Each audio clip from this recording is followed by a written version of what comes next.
You're listening to XVGM Radio.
Welcome to XVGM Radio, where the bits keep coming. I'm Mike. And I'm Justin. And this is episode 71, Board Card Games 2.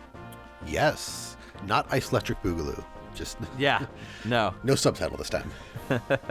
We are diving back into board and card games, but we are doing it with a bit of a twist. Last time, there was a very heavy focus on board games and a little bit of card games like Uno, that type of stuff. Board games were like Monopoly and Battleship and, all that type of stuff. But this time around, we're taking that and we'll have a little bit of that here and there, but now we're focusing a little bit more on video games that are also board games. Yes. The first track that we came in on was Mario Party 2, and the track was Spaceland. This came out on the N64 in 1999. It was by Hironao Yamamoto, Shōhei Bandō, Kazuhiko Sawaguchi, and Yasunori Mitsuda. Yasunori Mitsuda, of course, being the primary composer on most of the Mario Party series. Yes. So this one was a lot of fun. So Mario Party 2, I think, if I remember correctly, is like the most popular Mario Party of all time. Or at least, wow. At least it was when I checked like a year or so ago. Because You took a poll of everybody online? Like everybody? Yeah, the entire internet. filled out my poll. No, there was a lot of like Mario Party ranking things, or like we rank the top 5 Mario Party games, and like different listicles like those, and almost every one of them had Mario Party 2 at the top. And for the little experience I have with the Mario Party games, I would agree. I've played Mario Party 2 probably once or twice in college. I'm more familiar with the ones on the Wii and the Wii U. Okay. But I prefer a lot of the older style stuff. I mean, it's gotten a bit overcomplicated, or they've also changed things a bit more with some of the more recent games. But this track, so Spaceland, I mean, who doesn't want to go to space? Martians? Because they're always in space? I mean, by that definition, I guess we are too. What else? Carrots? Carrots probably don't want to go to space. I might argue that. I don't think carrots feel very strongly. I don't know. Shovels? Shovels might not want to go to space? Probably, yeah. There's probably not as much for shovels to do in space, so I'll accept that. But okay. No, I really like the feel of this one. Like it's kind of big, bombastic. It makes me think of almost like shuttle launching, in particular, like shuttle launchings in video games. Like if you think of when the Highwind was launched in Final Fantasy VII, or when they launched whatever the name of the spaceship was in Final Fantasy VIII that I can't remember, or just in general, like there was a very like almost momentous type of a sound to the start of the song, and I also really like space, so it's got me in the title. It kind of of starts off, though, with those very twinkly sci-fi keys. You know, the doo-doo-doo-doo-doo-doo-doo-doo-doo. And then it kind of jumps into that more orchestral, bombastic style. It is a testament to Yasunori Mitsuda specifically, because his sound has, for the most part, it has always been very orchestral, bombastic, very like, you know. But I have more experience personally with Mario Party 1 and Mario Party... Mario Party 1 and Mario Party 4. And the Wii one. Mario Party, what was it, 8? I think. Those are the ones that me and my brother used to play all the time. And 8, I used to play a lot with friends at my very first apartment. So we would play that game quite a bit. I kind of fell out of the Mario Party series just because I got older and, you know, I don't really have as many people coming over to play with me, you know? Especially right now. Yeah. But I don't know. Mario Party's cool. I like it. It's basically a board game where you play as Mario and the assorted Mario characters that you'll see in like Mario Kart and Mario Golf and Mario Soccer and all the Mario, you know, sports games. It's cool. It's a lot of fun. It does get frustrating though when you know, you get to the end of the game and then like Luigi gets like 1,000 stars for no reason and he wins. Yeah, the bonus stars. The entire game is irrelevant because by the time you get to the end, the bonus stars usually make or break things, and I mean, it makes sense. I also know many people who call this game the friend ender, or the friendship ender. You know, like all the Mario Party games. Like if you treasure your friends, don't play these games unless you know that your friendship can weather anything. Because exactly. Yeah, my wife won't play Monopoly with me because a friend of ours and myself kind of ganged up and cheated a little bit. Ooh.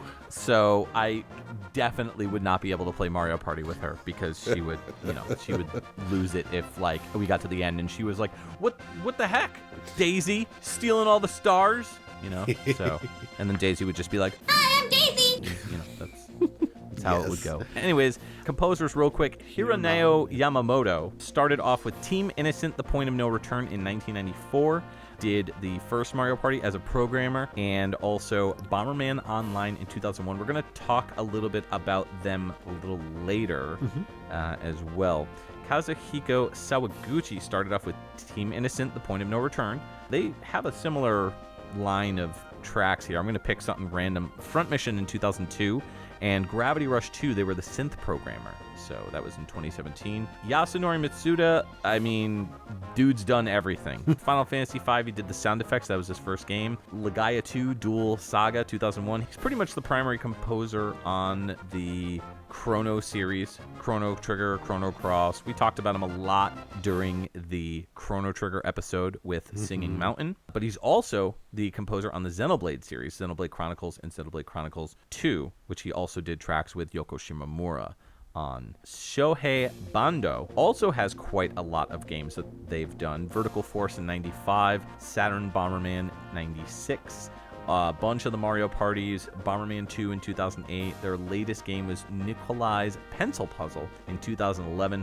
They are primarily a sound director or sound programmer, so maybe not as much in the music composition category, but still worth mentioning.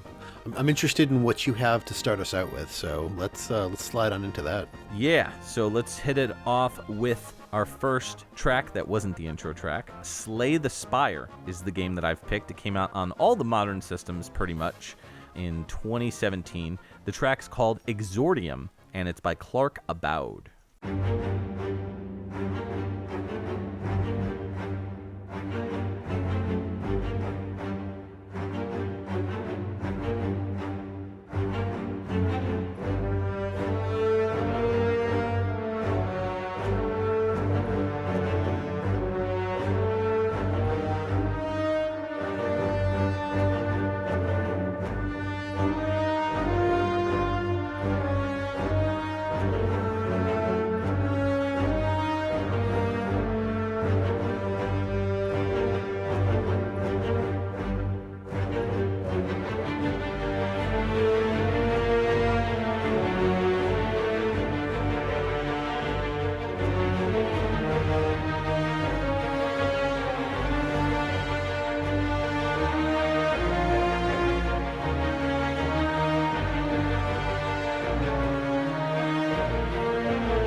Hey, welcome back. That was Slay the Spire.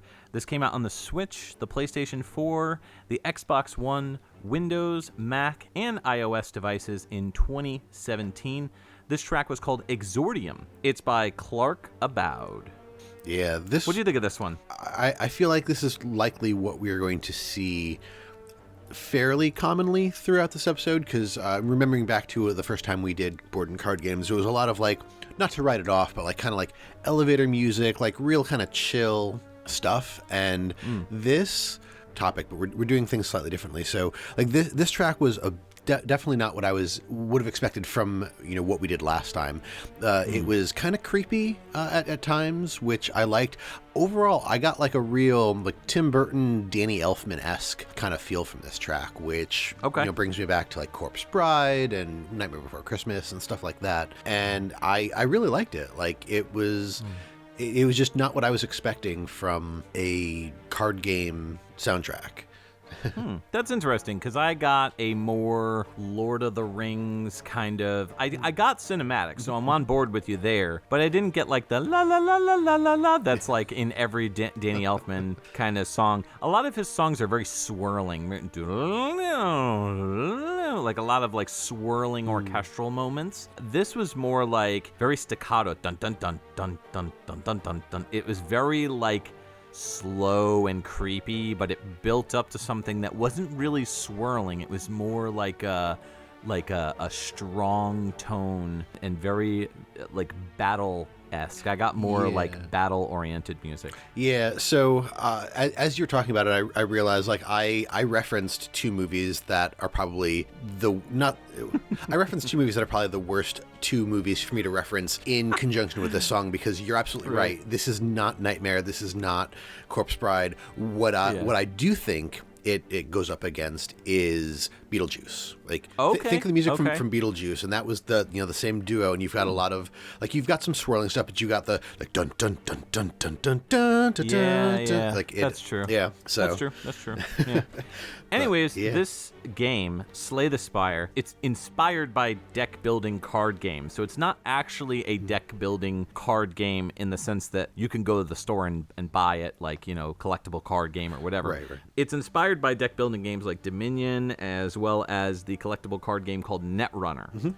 So this game is like a combination of like a roguelike inspired type of game in terms of the gameplay, kind of mixed with a deck building card game. It's kind of weird like that. But you start out the game playing as one of 4 different types of characters that are all like pre-set up, predetermined, and you are essentially starting off with a certain amount of gold, a certain amount of life. You get a specific relic that allows you to attach like an ability for each character that you have. You get an initial like amount of cards that allow you to do things like a simple attack or more like defense type stuff. All the cards are like color coded depending on what you're doing. So the whole point of the game is to work through the levels of the spire. So a spire is like a tower that you're going through, and each portion has different types of battles that you can reach until you get to the final boss in each section. So there's all different types of monsters. You can heal at campfires, or you can like upgrade your cards so you can get like better versions of the existing cards. It's pretty cool. It sounds neat in terms of the concept. So if you like turn-based kind of JRPG type stuff in terms of like card-based JRPG type stuff, I think you might dig this. It's more Western-based, more like traditional like sword and sorcery type stuff. But right. Yeah, so it's pretty neat. The newest version of this came out on Android actually in 2021. So actually it came out just a few weeks ago, February 3rd to be specific. So that's the newest port that I just found out about. But otherwise, the original game I believe came out in like 2017. Most of the versions that came out in 2019 on modern day consoles. So Gotcha. I don't have any experience with the game. I never played it, but it seems like a neat concept. The composer, Clark Aboud, only has 5 games to his name: Crashing Season in 2015, Crazy Machines 3 in 2016, Gravity, not Gravity, but Gravity, with a B as in boy. And then in 2019 he did Kind Words, his final credit. Nice. So, yeah, pretty cool. But I'm ready to move on, and I know you got a game that you're about to pick, which I played a lot of the DS version, but I'm curious about the version that you picked. So, what is it? All right. So, this is going to be Clubhouse Games 51 Worldwide Classics. This came out on the Switch in 2020, and the track is BGM Toy Sports Toy. And there aren't any credits listed that we could find, but we'll talk a little bit more about that when we come back.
Welcome back. That was Clubhouse Games 51 Worldwide Classics, the 2020 Switch release.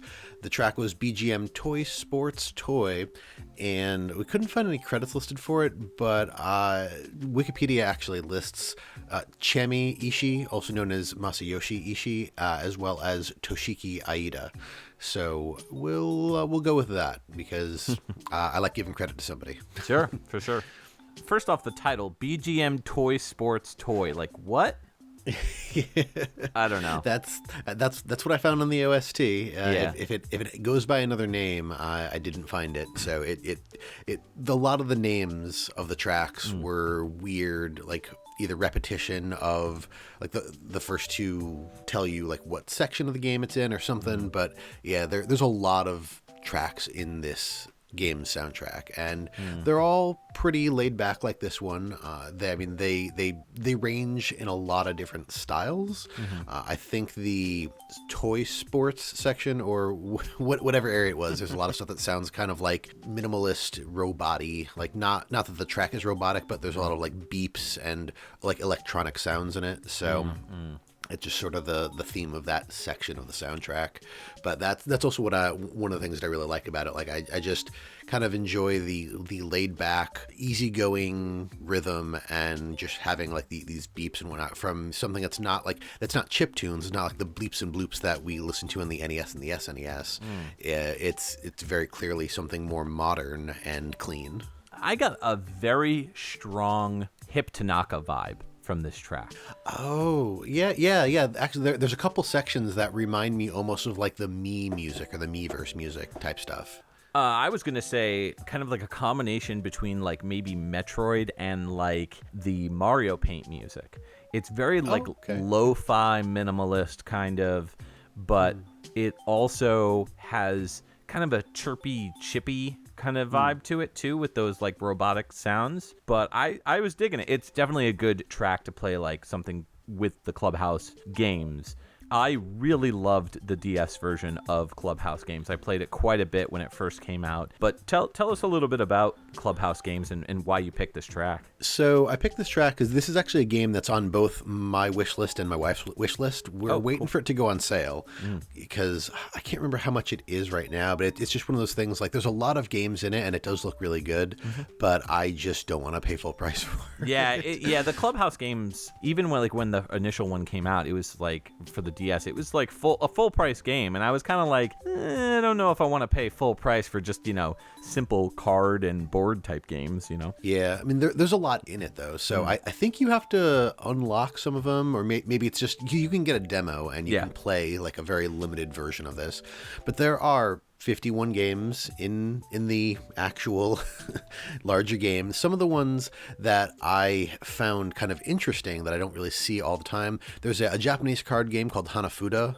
that you can play in this, and it's very, very simple and it's very quick. It takes a little while to learn, but it's a really neat kind of game. There's a lot of different like solitaire games, and I really liked, it's got battle tanks and a team tanks game, and that's just, it's not really a board or a card game, but I appreciate that they included it in here because it's just a really neat thing. And then like toy versions of sports games, which is where this track comes from. Like there's toy tennis, soccer, curling, boxing, and baseball, as well as air hockey. And slot cars too. Yeah, a lot of times in games like this, it's just like really cheaply put together card games and some like generic board games, and then the music is either non-existent or it's just like doesn't fit. Yeah. But this felt like somebody put some like love and thought into it. For sure. You mentioned Hanafuda playing cards, and the importance of that, right? I believe that's how Nintendo got its start. That's correct. Yeah, Nintendo started off as a Hanafuda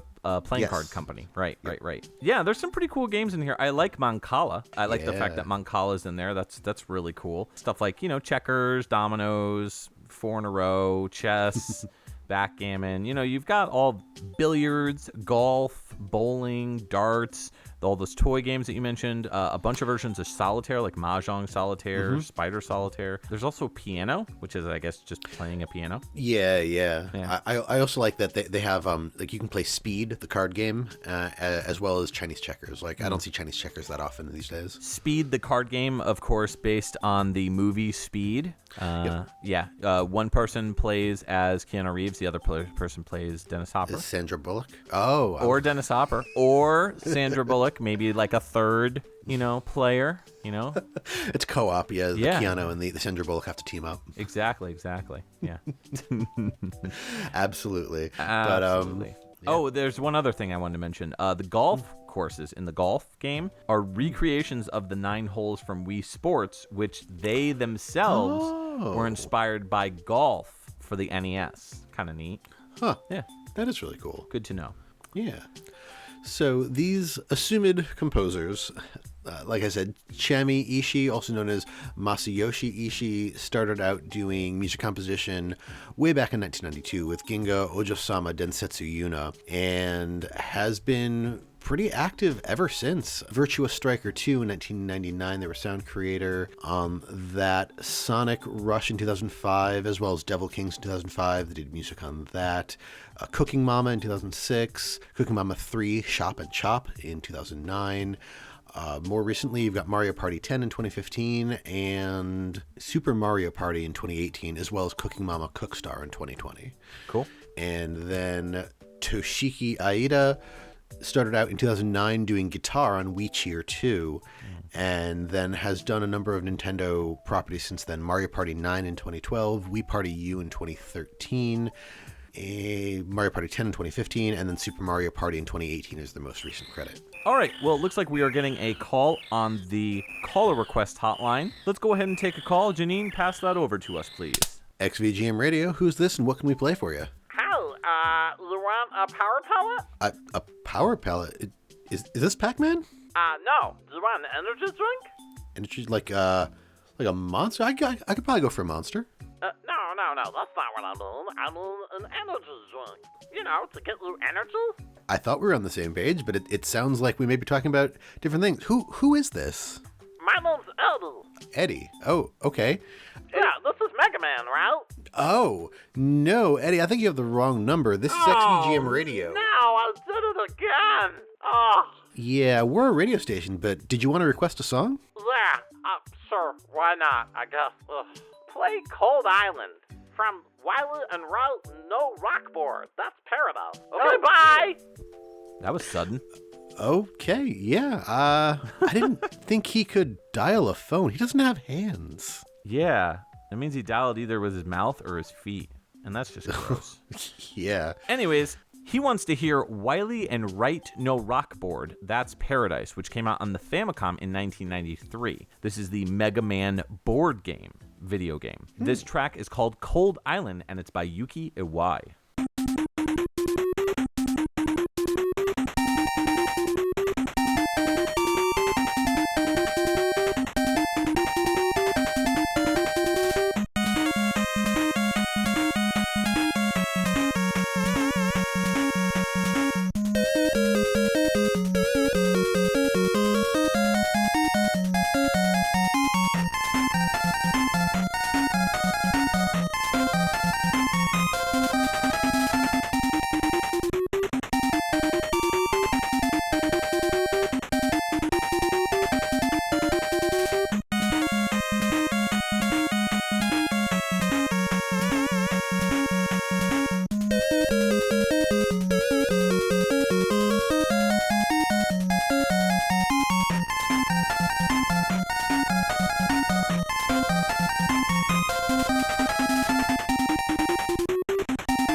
Thanks for coming back on our Board Card Games episode part 2. This track that we just heard was from Wiley and Wright No Rockboard, also known as That's Paradise. Or that's the parentheses part. Yeah. That was the Famicom exclusive release that came out in 1993, and this track was called Cold Island by Yuki Iwai. So this is an interesting game that I've known about for quite some time because I remember trying to play it in Japanese on like an NES emulator back in the day because I was just desperate for anything Mega Man. So I was just like, because I'm a huge fan of the classic Mega Man series, so any excuse to play anything new for Mega Man, I'm going to go for. But this was one of those things that was just so outside my wheelhouse that like playing anything with that much Japanese, I was just like, oh, I just can't play this. It's basically Monopoly, but with Mega Man. There's different boards that you have, but regarding like buying and selling like for properties and stuff, it's more like construction of like laboratories. So you can play as one of 5 characters, and the game is 2 to 4 players, either being controlled by human players or computer players. I believe that means that this supports the multi-tap. Either that or you pass NES? the controller around. Yeah, that could be if, too. If it's a board game, you're usually not doing something else on somebody else's turn. Right, that's correct. Yeah, that makes a lot of sense. So you can play as one of 5 characters, either Dr. Wily, Dr. Wright, also known as Dr. Light, Dr. Cossack, Kalinka, and Roll. So no Mega Man, no Proto Man, none of that. So obviously this came out right after or shortly thereafter Mega Man 4 because it includes Dr. Cossack and Kalinka. Neat. There's 4 different boards that you can play. Typically, just you have players go around the board and you collect money. And if you land on the E canister start square, it's like kind of like pass and go. You can buy property, and then people, if they land on it, they can pay rent. It's like I said, it's basically Monopoly. Yeah. It does have some neat features, like with Robot Transform, where some of the boards offer a Robot Transform square, and that changes the person who's playing into one of Dr. Wily's robots for a full completion of the board.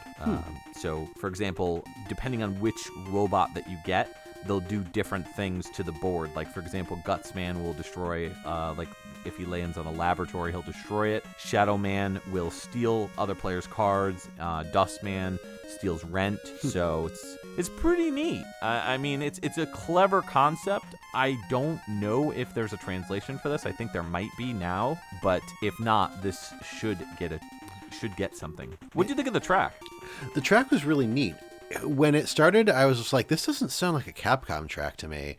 And then the more that I listened, the more I realized it's not that it doesn't sound like a Capcom track. It didn't sound like a Mega Man track. It did sound like a Capcom track. It actually kind of reminded me more of like Capcom when they've done like Disney licensed stuff like Chip and Dale and stuff like that. Yeah. This felt like somebody made Mega Man music, but it wasn't good enough to be in a Mega Man game, so they put it in this game. And that's not saying anything negative towards Yuki Iwai, because he's a fantastic Mike is totally composer. dunking on Yuki Iwai.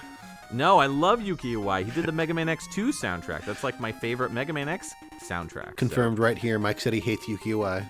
No.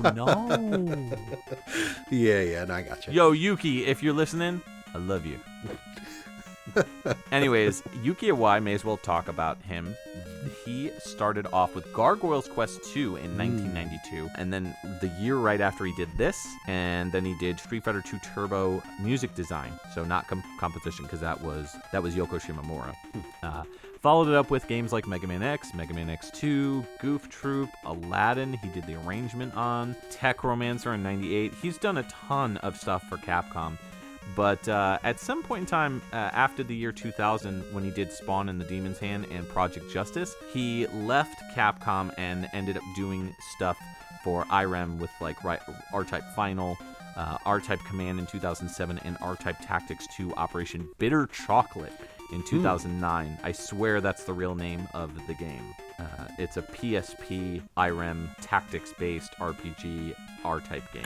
Okay. Yep. I don't know why it's called Operation Bitter Chocolate, but I kind of want to find out. But that's a story for another time. True. Yeah, what do you got for us?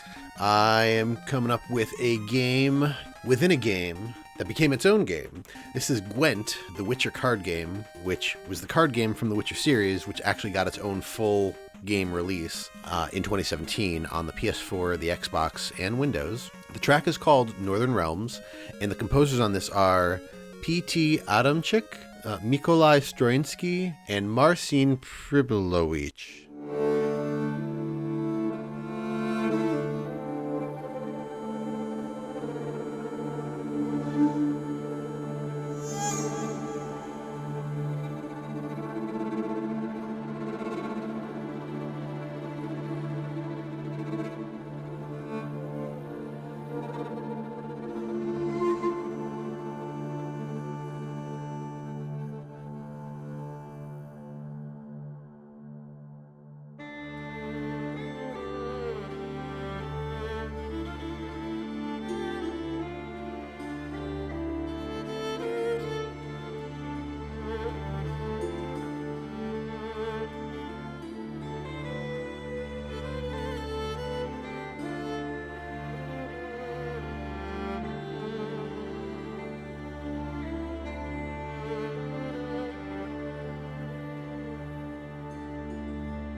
Thank you for tuning into XVGM Radio. The song that we just heard was Northern Realms from Gwent, the Witcher card game.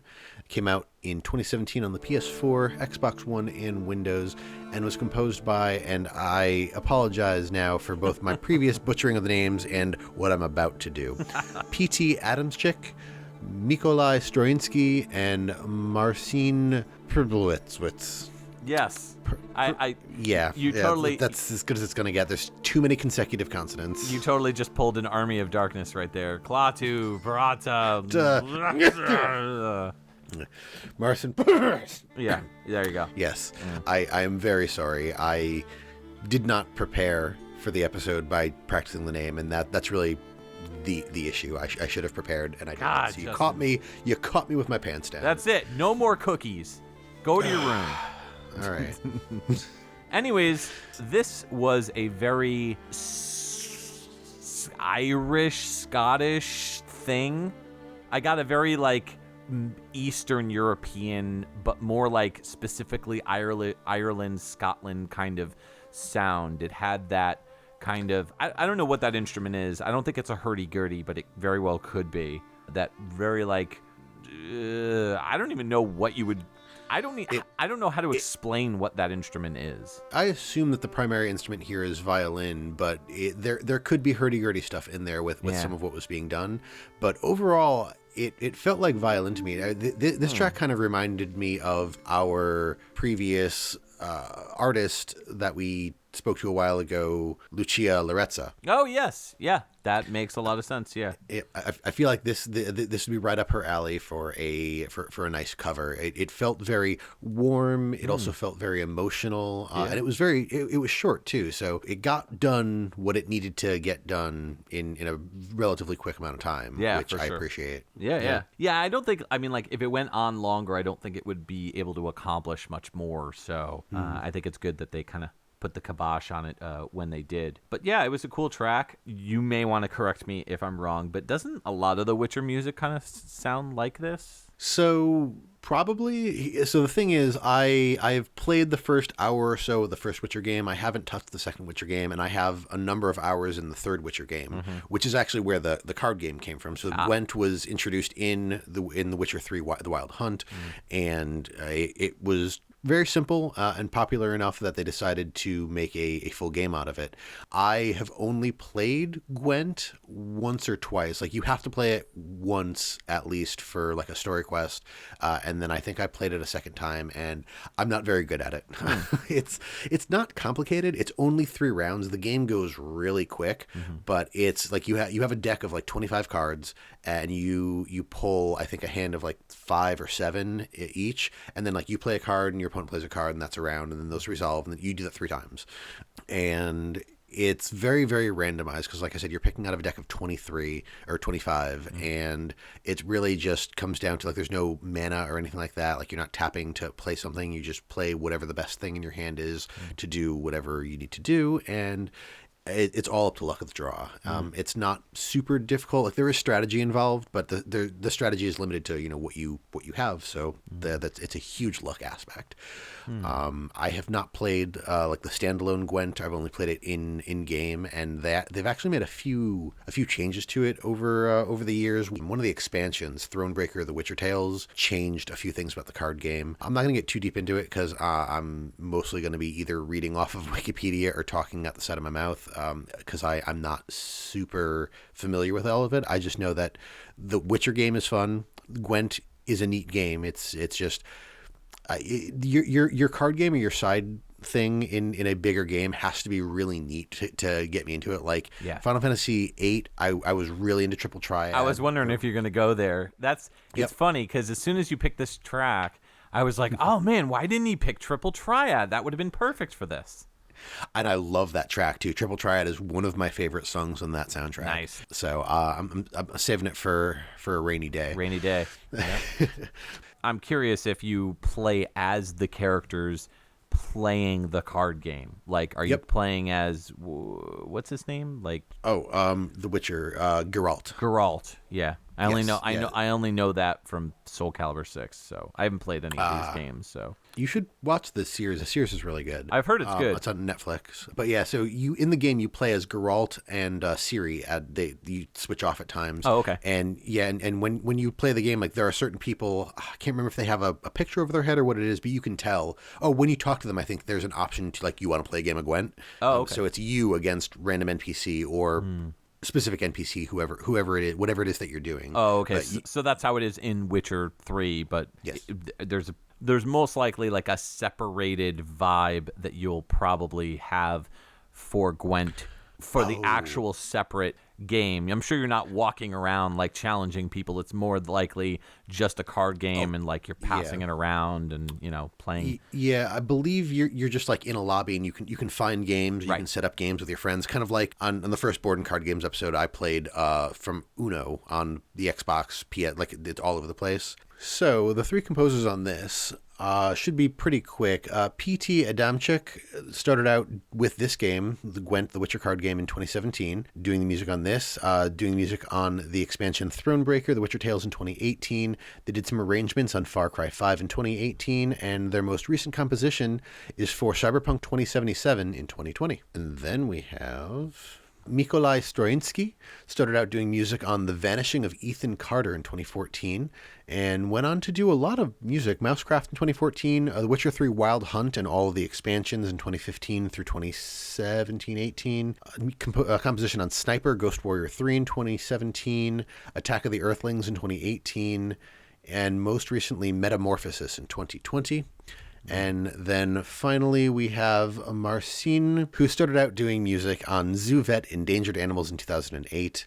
And looks like they got in with CD Projekt Red fairly early. They did additional music on The Witcher 2, Assassins of Kings in 2011, and then stuck with them for a while. I see Hard Reset Exile in 2012. They did additional sound design. The Witcher Adventure Game in 2014. That's the video game version of a board game for The Witcher. That also would have been a good pick for this episode. The Witcher 3 Wild Hunt in 2015, as well as all of the expansions there.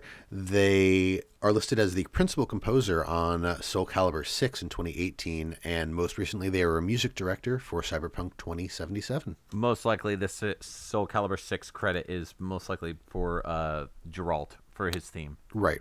Yeah. All right, let's move into a retro game. This is Super Battleship, so we're going to go back to the whole board card games thing that we kind of started off with on way back on episode 3. So this game came out on the Super NES and the Genesis in 1993. This track is called Title Screen, and it's by Christopher Barker.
Welcome back to XVGM Radio's Board Card Games 2 episode.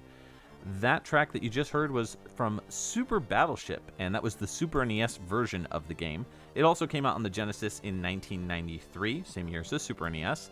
That track was Title Screen, and it's by Chris Barker, and this is one of those situations where, like, you know, I don't mean to toot my own horn, but I'd like to think I have pretty good taste in VGM.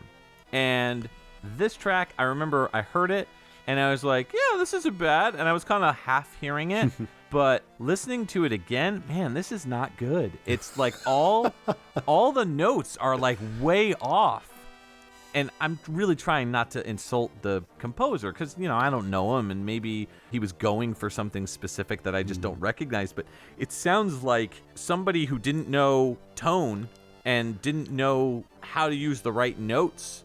It's like all the notes are like tweaked, and it's not like creating any kind of vibe or anything. It's just like unsettling because the notes are wrong, Yeah. It's almost like they were using like weird samples, or there was something warped about the samples. Yeah, really weird. And there's not a ton of music in this game. Like, most of the music is all really short, like, you did it kind of stuff, or like, moving on to the next part of the game, like really short little blurbs, like da da da da da, like, okay, move on, like that sort of stuff. Yeah. So I wanted to showcase something a little different that is not a pick that I would normally pick, and so that's why I picked this track. So not my best, admittedly, but I don't know, maybe it'll get people talking. Yeah. I don't know. I don't know what else to say that hasn't already been said. I mean, I felt like there was some kind of a nautical theme to it, and I only say that because having played a number of like stuff in high school and college, like Anchors Away and other like Navy-related things, like there's a weird like feel or theme to them that I kind of picked up here. But outside of that, like, I don't know. I don't have a whole lot to say about this one. The horn samples were interesting. Yeah, like initially I think what intrigued me is the like the rising and falling kind of action of the synth notes. But then when it gets into the awkward like moments where the notes are totally off with those horns, I was just like, ugh, like no, bad song. Yeah. Ugh, I don't know. Anyways, Super Battleship, there's two different modes. Battleship, pretty simple. If you've never played Battleship, what's wrong with you? Go play Battleship. And then watch the movie Battleship and be totally disappointed by the fact that they never truly say, you sunk my battleship. I think they kind of snuck in like a weird way of saying, you sunk my battleship, but like it wasn't that. It was like, our battleships are sort of sunk, or some dumb, stupid movie thing. Like, straight up, if you're going to make a Battleship movie, the number one thing that people want to hear is, you sunk my battleship. If that is not in the movie, don't make the movie. I'm sorry. But that's how it goes. Anyways, there's two different forms that you could play in this game. Classic Battleship and Super Battleship. Classic Battleship, basically pretty standard Battleship. Players set up their ships on a grid, and then you take turns going back and forth. You choose 3 places at a time to target, to hope that they hit. In Classic? That's Classic mode. And then the game ends, of course, when opposing players have no more ships and all their ships are sunk. There's 4 different difficulty levels in the game: Ensign, Lieutenant, Commander, and Admiral. Now, Super Battleship involves 8 levels, consisting of 16 missions in total. There's different missions that you get where you can like do enemy ships, where you got to sink the enemy ships throughout different rounds. You got to escort ships to locations. You have to defend cities. All kinds of stuff like that. I would say it definitely adds a more video game-esque element to the game, other than just, doing playing Battleship. Yeah. yeah, pretty much, yeah. So, not much to say about this one. It's Battleship. So, I don't know the differences between the Genesis version in terms of the differences between the Genesis and the Super NES versions. I will say the music was done by Chris Barker on the Genesis version as well. So there was some additional music that was provided by Craig Utterback, but that was exclusive to the Genesis version. So I'm not sure how much of a difference there is. Gotcha. Yeah, but Craig Utterback was listed on the Super NES version, but just as sound effects. So Chris Barker started off his audio career in video games with The Third Courier in 1989, then did Vengeance of Excalibur and Spirit of Excalibur, I guess the whole Excalibur series. I'm not quite sure if this is a real game or not, but Homie D. Clown, based on Damon Wayans' character from the In Living Color show. There's apparently a DOS game that came out in 1993 for that. And then after that, he just kind of did a bunch of other random games. His career ended with Front Page Sports Football Pro 98 in 1997, where he did sound effects. And after that, just kind of disappeared. Poof. Somebody sunk all his battleships. Oh. Boom. Nice. All right. Yeah. Let's move along here into my next pick. We're going slightly askew from traditional board and card games. We're going with pen and paper, tabletop, dice rolling. This is Dungeons and Dragons: Warriors of the Eternal Sun. This came out in the Genesis in 1992. The track is Jungle Combat and was composed by Paul S. Mudra, Frank Klepacki, and Dwight Kenichi Okahara.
You're listening to XVGM Radio. Hey, diddly-ho there. That was Dungeons & Dragons: Warriors of the Eternal Sun, the 1992 Genesis game.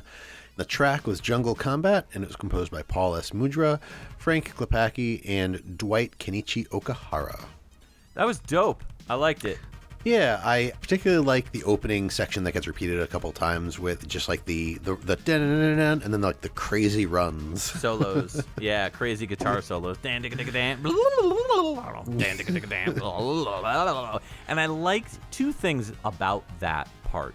One is the panning, which was really cool because you get in both ears you get the bam, bam, bam, bam, and then in the left ear you'd get, crazy solo, and then bam, and then you go in the right ear for the next solo. So that was really cool. I dug the panning effect. So if you didn't hear that, go back and listen to it in stereo with headphones or whatnot.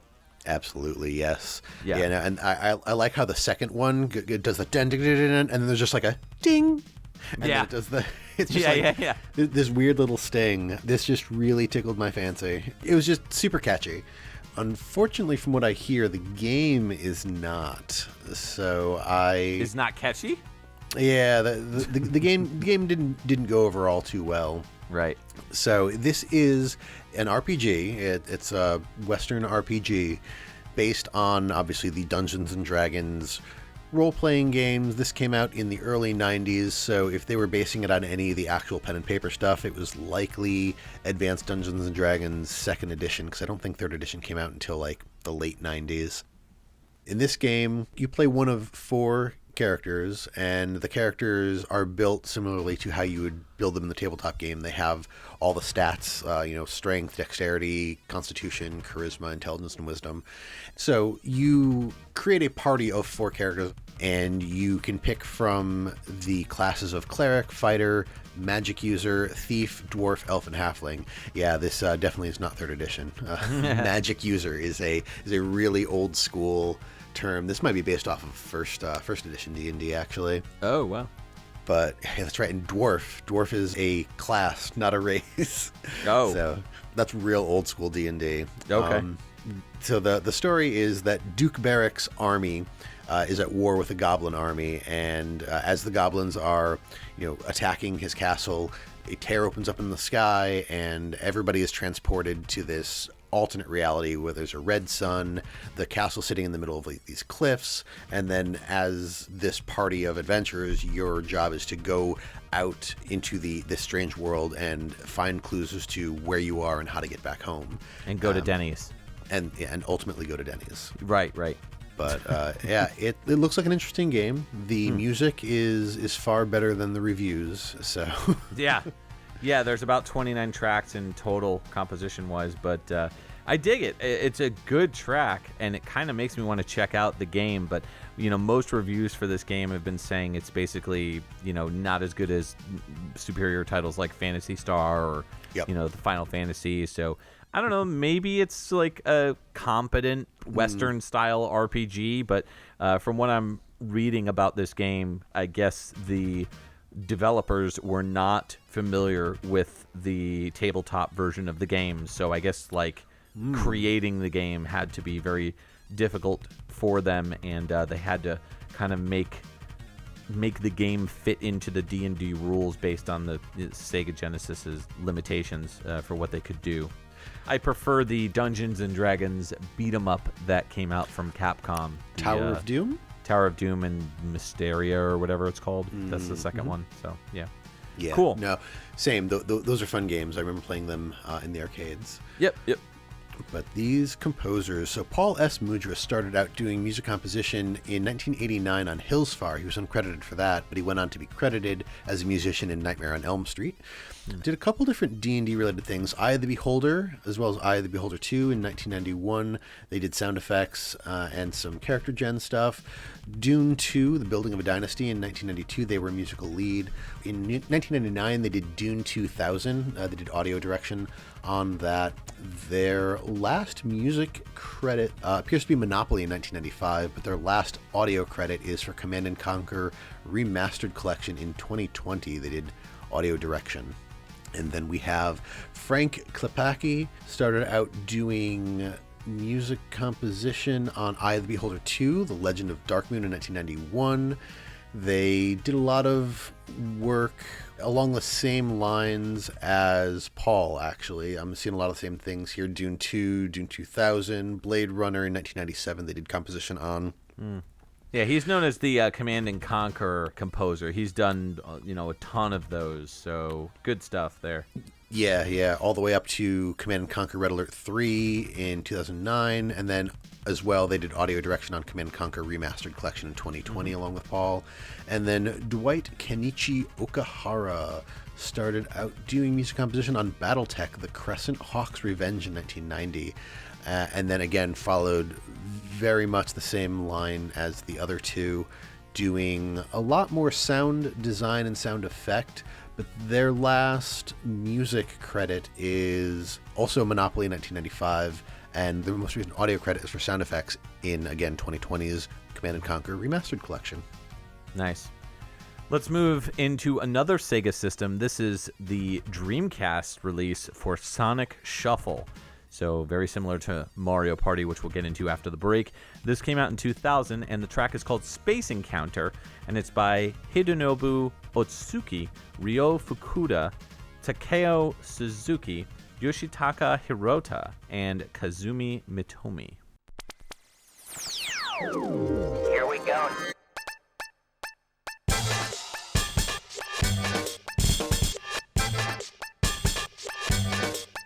Now.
go. Now. Here we go. Now. Here we go. Now. Here we go. Now.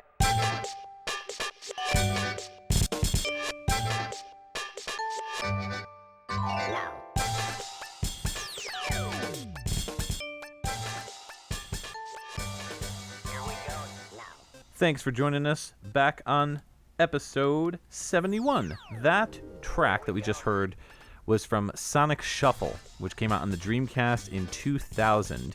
The track was called Space Encounter, and it's by Hironobu Otsuki, Ryo Fukuda, Takeo Suzuki, Yoshitaka Hirota, and Kazumi Mitomi. I don't know, like, this has a very trip-hoppy kind of vibe to it. I'm almost shocked that Hideki Naganuma's name is not attached to this because he uses a lot of those sound samples, like, you know, vocal samples, like, here we go, and, you know, let's do it, you know, hit it. A lot of those kind of trip-hoppy kind of funk styles. And so this track kind of feels like it's one of his tracks, but it's not. He's not credited anywhere on this soundtrack. But this track feels almost like it's unfinished. Like, you got those, like, really kind of twinkly pianos that kind of float throughout the track, but I don't know if it's the trip-hoppy kind of nature that makes it feel unfinished, but, like, to me, I got this vibe like the track wasn't finished being written, and that they just kind of were like, it's good enough, and they put it out. I don't know. What did you think about it? I enjoyed the track overall. It didn't really leave me with anything in particular. I got the same kind of trip-hop vibes that you got. I like my trip-hop to be a little on the minimalist side, so I didn't quite get the unfinishedness that you were getting, but I also don't think I was listening to it in the same sort of brain space that you were. So all that's to say is, like, it's a neat song, it's a weird game, and Yeah. other than that, like, it's something that I wouldn't mind hearing on, like, just a nice day. Yeah, no, I agree. I will say that you and I are opposites when it comes to trip hop, because I like the trip hop tracks that are very trippy and very, like, you know, noisy and busy. And the ones that are laid back are good, but, like, I definitely prefer the more, like, the less minimalist style. I like the more busy type stuff. Yeah, no, I understand a lot of that stuff. We're just diametrically opposed in that, in that sense. Yeah, for sure. Sonic Shuffle is basically a poor man's Mario Party. That's pretty much every review on it. It's 100% true. Game is not good. The mini games are very difficult to understand, you know, unless you play them multiple times and then you kind of understand it. They don't explain them very well.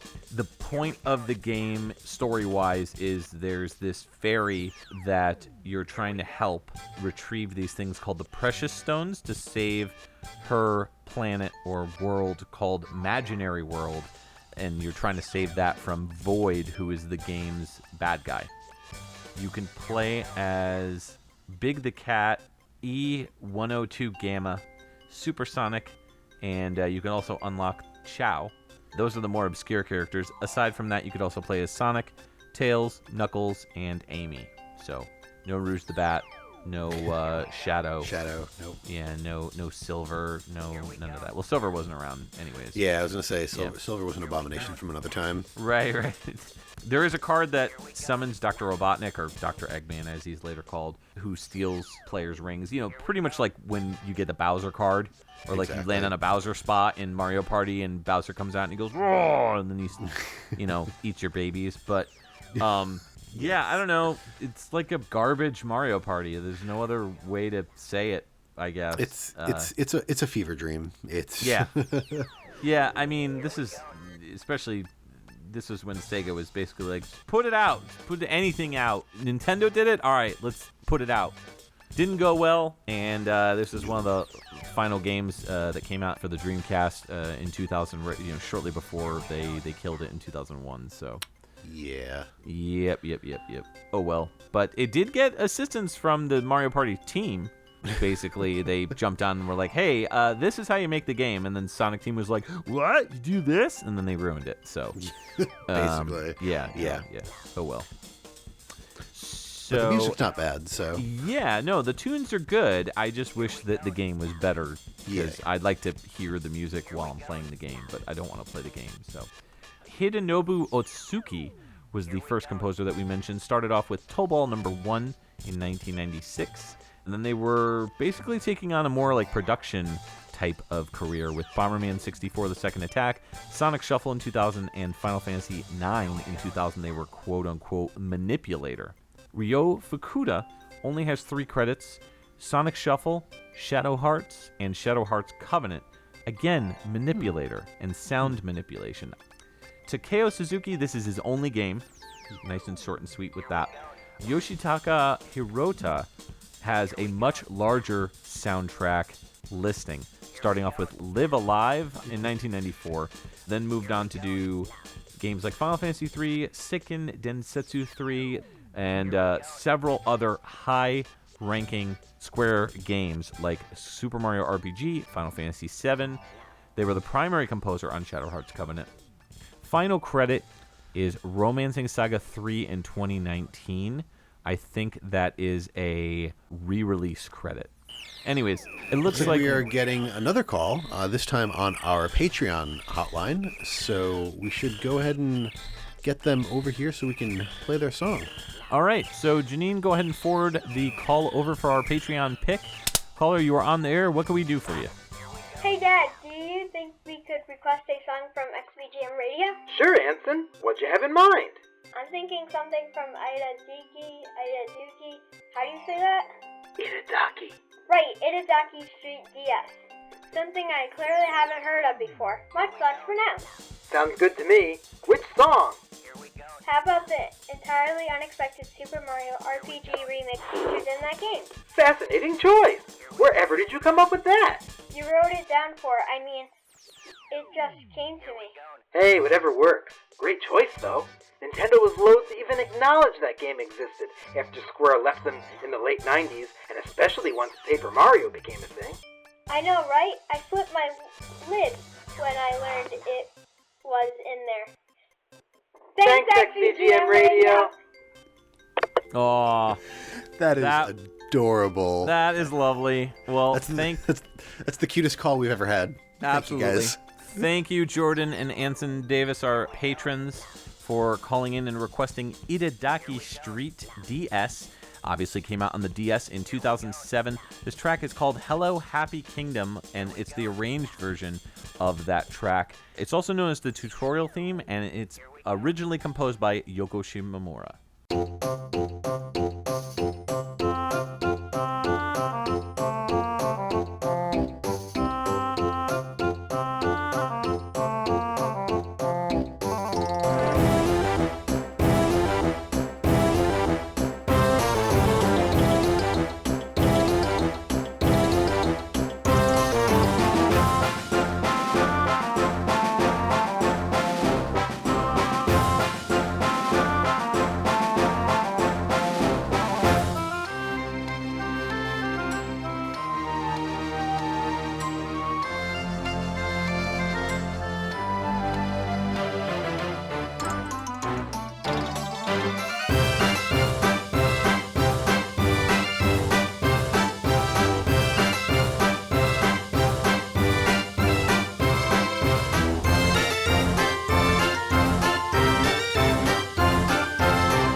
All right, welcome back from that Patreon pick from Jordan and Anson Davis. Thank you, guys.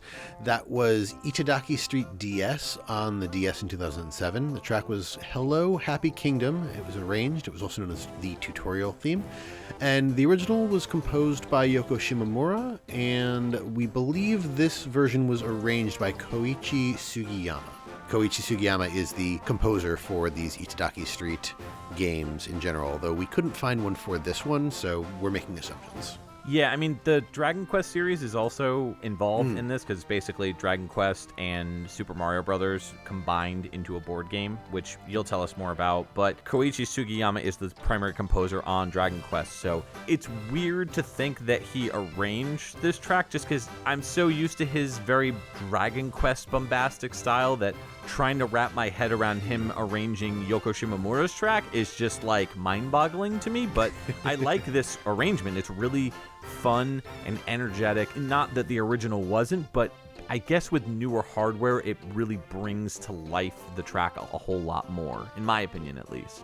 Yeah, no, I really like this one. Actually, I'm pretty familiar with the Super Mario RPG soundtrack, and it was funny when this was suggested and I gave it a listen. I was like, this sounds really familiar, and I couldn't place where it was in Super Mario RPG, but the Super Mario RPG track was Hello, Happy Kingdom, right? Yes. I don't know. It sounds... I like this arrangement. Is kind of all I can say about it. Like, the music from Super Mario RPG just in general is kind of iconic to me, and Same. I generally wouldn't have it any other way, but this arrangement sounds faithful to the original while updating it just a little bit. Like, it doesn't feel Red Book audio to me. It feels still like MIDI, but higher quality sound samples and higher quality just everything going on here. Right. So I definitely appreciate that. Yeah, it didn't sound too far away as an arrangement from the original, too. It basically just sounds like the original with a fresh coat of paint. Right. The game, the Itadaki Street games, I believe there's multiple? Yeah, this series only came out in the U.S. as a game called Fortune Street on the Wii. Yes. Right. Yes, okay. So, so that's the only one that we got in America was Fortune Street, but the rest of them are just Itadaki Street. This one is DS, and as we all know, Nintendo loves to do things with the letters like DS. The Castlevania game was Dawn of Sorrow. Right. And stuff like that. So in this, the DS technically stands for Dragon Quest and Super Mario. But yeah, no, I always appreciated how Nintendo did that. But it is a board game. If it's anything like Fortune Street, that means that it's a lot like Monopoly. Yes. Where I feel like a lot of these like quick and dirty video game card games tend to be a riff on Monopoly, whether it's just a straight rip with a skin change or slightly different things. Because I do know that Fortune Street has... It's slightly different than Monopoly, but overall it is very much like you move around the board, you buy shops instead of houses or hotels. You collect money from everybody else who lands on shop spaces if you buy the shops and whatnot. There are things that can allow you to forcibly take over somebody else's space, or you can make people inactive. It's, again, I can't talk about it without comparing it to Monopoly because it is very, very similar with minor details. The characters that you can play in this game, you can play as Mario, Luigi, Yoshi, Princess Peach, Donkey Kong, Wario, Princess Daisy, Waluigi, Birdo, Bowser, and Toad. And then also from the Dragon Quest series, you can play as Slime, Angelo, Jessica, Pudding, Bianca, Dragon Lord, Elena, Kirill, Yangus, Carver, Platypunk, and then there's also just a generic boy and girl character. I am not familiar that much with the Dragon Quest series. Very sporadic entries that I've played or checked out or whatever. But when you said Pudding, my mind immediately went to Pudding from Space Channel 5. And so all I heard in my head is the scene from Space Channel 5 when one of the characters goes, "Look, everybody, it's pudding." And then I wanted pudding, like to eat pudding. Not the girl pudding, but like I just wanted like some chocolate pudding. And now I am really hungry. So thanks, Justin. Anytime. Yeah, Pudding is the character from Dragon Quest II, Luminaries of the Legendary Line. She's also known as Princess of Moonbrook. As far as the composers on this one, Yoko Shimomura, we have talked about many, many times. Yes. Over many, many episodes. So the big thing there is Super Mario RPG. We'll chat real briefly about Koichi Sugiyama. Whoa. I gotta give a shout out. Of course you do. For Yoko Shimomura, Radiant History Perfect Chronology. Of course you do. I was waiting for it. I mention it like every time she comes up. You do. And I'm gonna make people play that game. Y'all need to play it. Anyways, go. Yeah. So, Koichi Sugiyama. In terms of being a composer, he is mainly stuck with Dragon Quest from the beginning. You know, with the original game, 1986. right, all the way up to Dragon Quest 11, which recently had a re-release on like PS4 and I believe PC with that definitive version.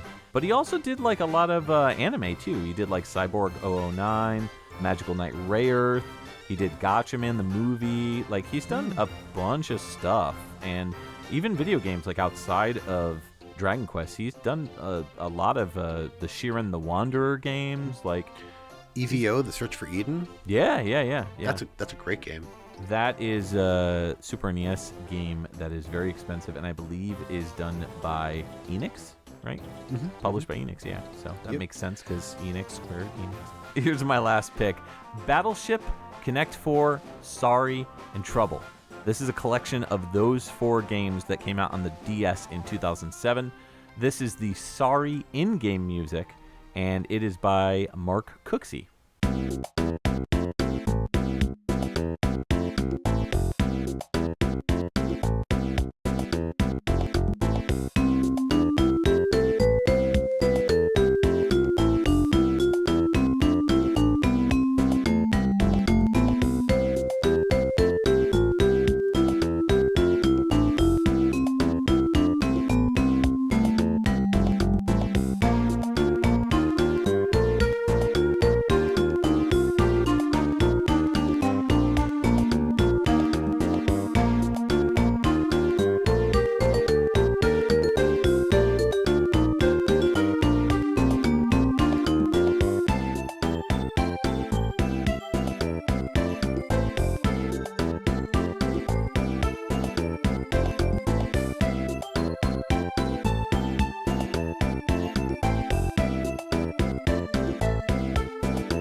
All right, welcome back. That was Battleship, Connect 4, Sorry, and Trouble.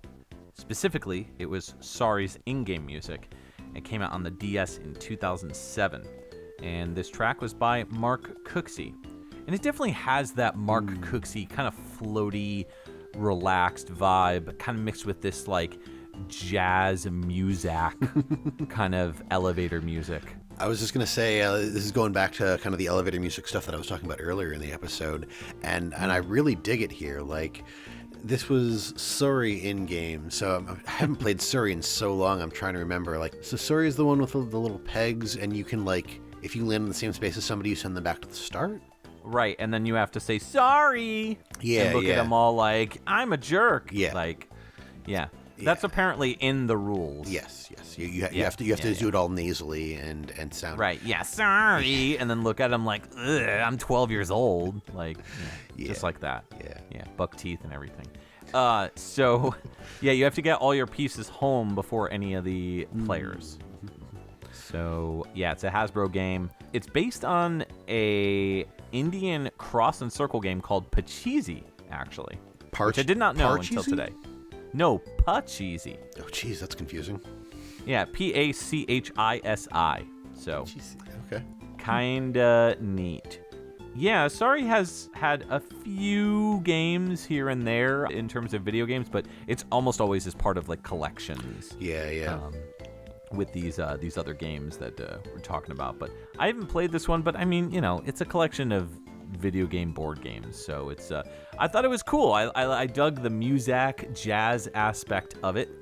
This is definitely a track that I could vibe out to while playing somebody in Sorry, and then looking at them, you know, while I jump their pieces and go, sorry. Yeah, I mean, I feel like this helps to sort of soften the blow of getting screwed over in that game, because it's like, it's already laid back and chill. So like something happens, you're just like, all right, dude, it's cool. Whatevs. Yeah. It's all right. I'm just vibing. I'll get you back. Yeah. Mark Cooksey, we've talked about before plenty of times on this show. He mostly started off doing games on like Commodore 64 type stuff, like Airwolf in 1985. He did the Ghost and Goblins conversion in 1986, which I think was maybe the Amstrad CPC version. He mostly stuck with British PCs, or the European PCs market, up until the Game Boy era, doing a lot of Game Boy stuff. I think we played a track on one of our Spooky Fest episodes from him doing, I'm pretty sure, yeah. He did Dr. Franken, I believe. That was the track that we played. He also did Mass Destruction in 1997, the Saturn and PS1 game. Pitfall Beyond the Jungle in 1998. Men in Black, the Series 2. VIP in 2000. I believe that's the Game Boy Color. Oh, that makes far more sense. Yeah, there is a VIP game that came out on PS1. Yep, and it's the not Pamela good. Anderson game, right? Yeah, based on the series. The Game Boy Color and Game Boy Advance games are great, though. Definitely check them out. They're really fun. Yeah, I mean, like, it's kind of dumb because, like, you're running around as this, like, you know, like when you get a caricature done of yourself at, like, a wedding or something like that? Yeah. It's like that, but Pamela Anderson. So she's got these humongous breasts and like oversized head and, you know, squinty eyes, and she's just like running around with pouty lips, like shooting at everything. It just looks super goofy, but like it's a really fun, like Metal Slug type game. So kind of a hidden gem. Commander Keen in 2001, I believe that's the Game Boy Color game. And then final credit was Rabbids Rumble in 2012, where he was part of the audio team. But before that, this was his last game credit. Wow. Nice. Yeah, 2007. Yeah. All right, we're going to close out this episode with your final pick. What do you got for us? All right, this is going to be a weird one. You'll understand why when you give it a listen. The game is Animal Crossing Amiibo Festival. This came out in the Wii U in 2015. The track is called Board Game Event Opposite Day. And we do not know who the composer is. I own this game, and there's no credits. I have no idea. Wow, really? Yeah. Okay.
Right, welcome back from our last track. That was Board Game Event Opposite Day from 2015's Animal Crossing Amiibo Festival.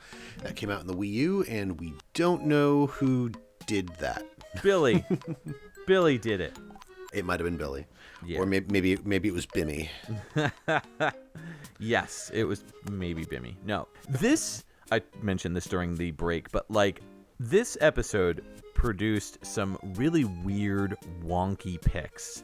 I dig it. I'm still cool with it, even though my Super Battleship pick was not great. But this track was like if Nintendo composers wrote a track and then played it backwards.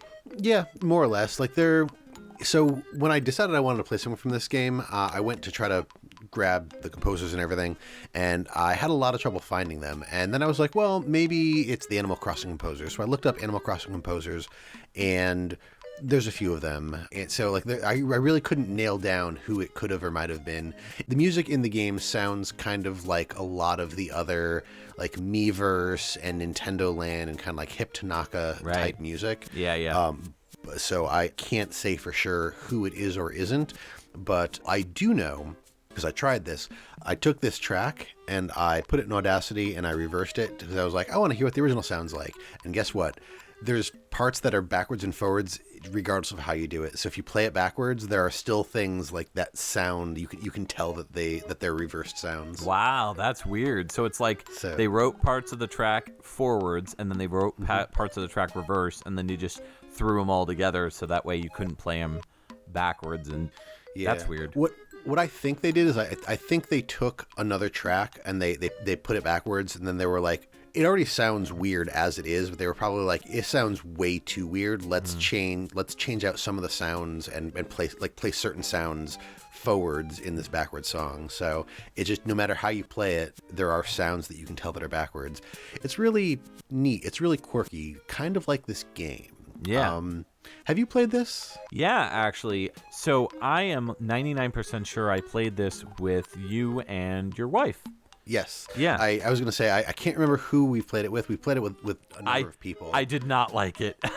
I remember sitting there playing it with you guys, and she was super into it, and I felt so bad because we were playing, and I was just like, she was like, this is so much fun. And I'm like, uh-huh. Like, I felt bad. Yeah, no, I feel you. I kind of sit somewhere in the middle, closer to you on that, because it's like Mario Party with less work, if that makes any sense. Like, the mini games are cute, but there's not really a whole lot there. Like, you're basically just there to push buttons to make people go through and then to roll dice. Yeah. Like, there's a randomized factor of the dice. You can scan in, I guess, the different Amiibos or Amiibo cards from, like, Happy Home Designer or other Animal Crossing games, and it gets you characters and things in the game. And the boards are kind of neat, but they're really just, like, there's not a whole lot. Like, you make a few decisions here and there, but you're really just kind of rolling the dice and then, okay, this thing happens, it's the next person's turn. It's very user input light. Right. Yeah, and so I think because of that, it just was not my cup of tea personally. But I'm glad your wife likes it. It's a cute game, and I think that's the thing that she likes the most about it is like the characters. I never got into Animal Crossing. I totally missed that boat, and I'm perfectly fine with that. I don't have anything against cute stuff. I just don't find it attractive. It's hard for me to put into words exactly what I mean, but like it doesn't appeal to me, and it never did, and it never will. So it's like one of those things that like it's a Nintendo franchise. I respect the fact that there's tons of fans of Animal Crossing out there. The music is always kind of intriguing because there is some good stuff in there that I've heard, but it's just not my thing. So I don't know. It's Sims for Nintendo fans. Yeah. And I never liked Sims, so yeah, same. I'm the sort of person, aside from maybe games like ActRaiser, where I don't like building stuff. That's why I never liked Minecraft or any of that sort of stuff. I like stuff built for me already.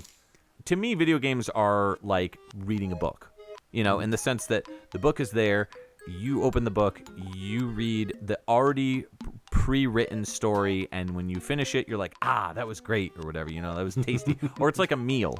You eat a really nice meal, and you're like, that was great. These types of games are like making your own meal, but it tastes like the ingredients. It doesn't taste like the prepared meal to me.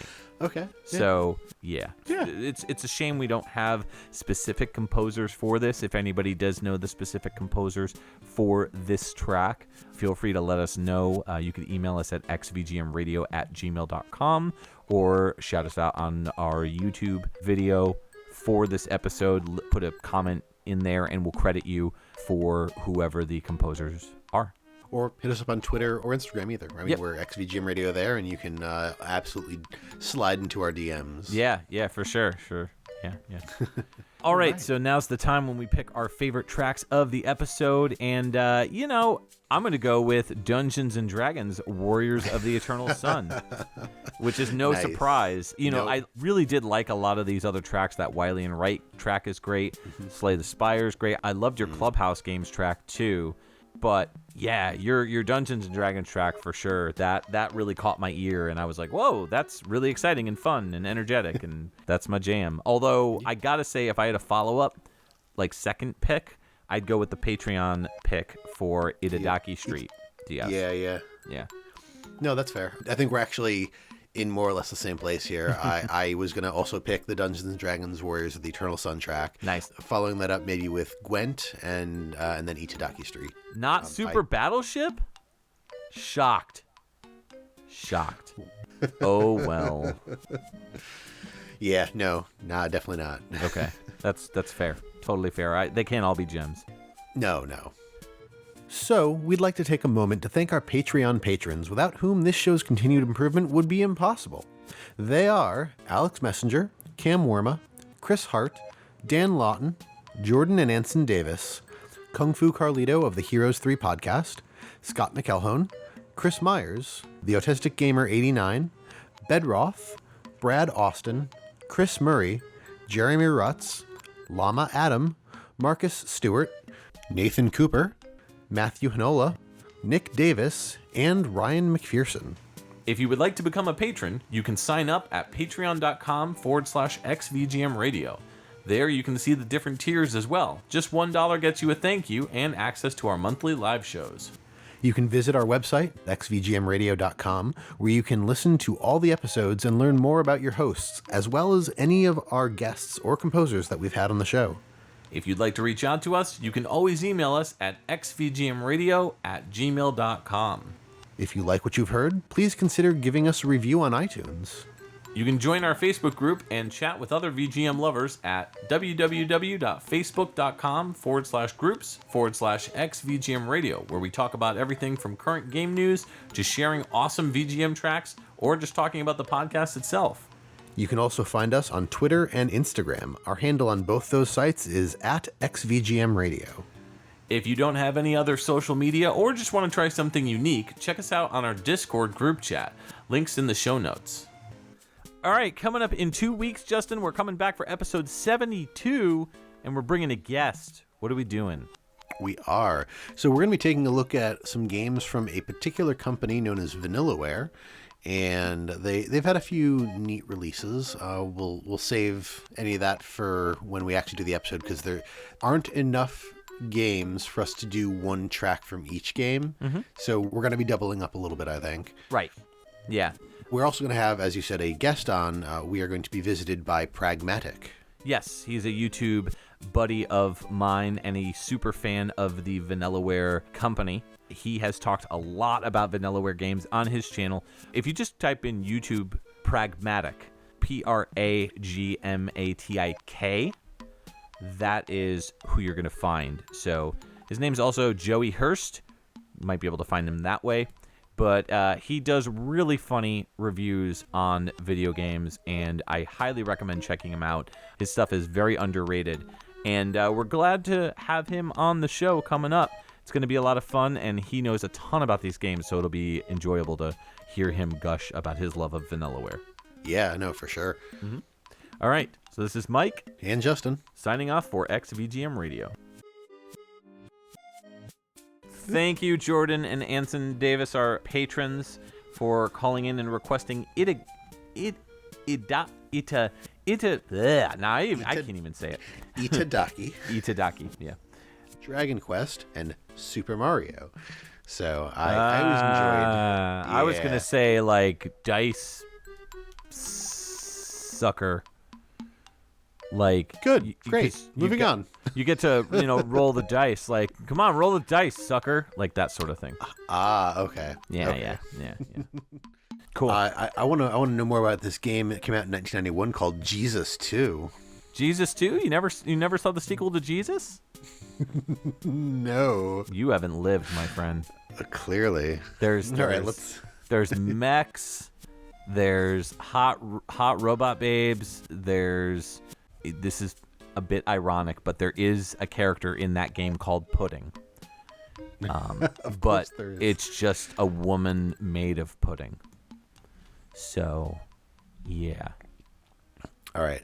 This episode produced it is a word now. Mm-hmm. Wow. We are real human people. Yes, we are. Okay. It looks like we're getting a call on the... What is it? I totally forgot. The caller request. Yeah.